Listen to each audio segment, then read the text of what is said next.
back to the next TezBytes video. In this video, we're going to be discussing bridging. So let's first of all talk about what actually bridging is with reference to cryptocurrency. So what bridging is essentially moving an asset from one blockchain or an L1, layer 1, to another one. So this would be an example of moving an Ethereum token to Tezos. How does this actually work? Well, if we just take this cartoon, step one would be actually acquiring Ethereum. And what's actually happening as we go through the bridging process is we actually wrap this Ethereum with XTZ or Tezos. So what's happening is we're taking that asset, we're creating a new asset, which is essentially a wrapped Ethereum, and labeling it as Tezos on the Tezos blockchain. And then finally what will happen is you'll actually utilize that sort of wrapped Ethereum that has on the Tezos blockchain, and you can use that as Tezos. So it's a process of essentially taking an asset from Ethereum, wrapping it into the new Tezos, and then you can actually trade and use that as Tezos on the layer 1.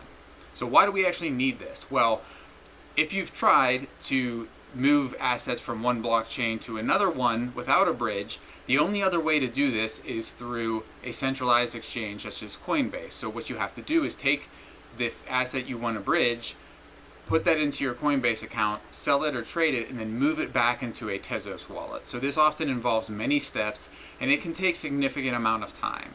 So what these bridges do is they allow for the easy movement of these tokens, which equals liquidity, across chains, and once the bridge is over, you can immediately use that asset.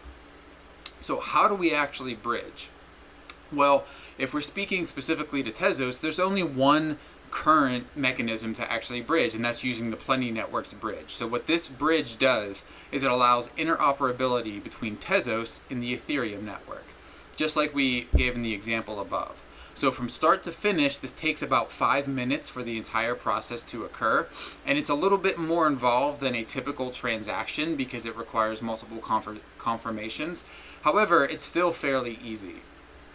There's also a recently announced, as of November 4th, another bridge that's going to be enabled on the Tezos blockchain. And this is a partnership between QuipuSwap and Allbridge. And so what this bridge is aiming to do is it'll bridge assets between the Tezos blockchain and Polygon, as well as the Tezos blockchain and then in BNB. So what we'll be able to do is actually move these assets between these L1s or between these blockchains with, like we mentioned before, the only other way to do it was through a centralized exchange.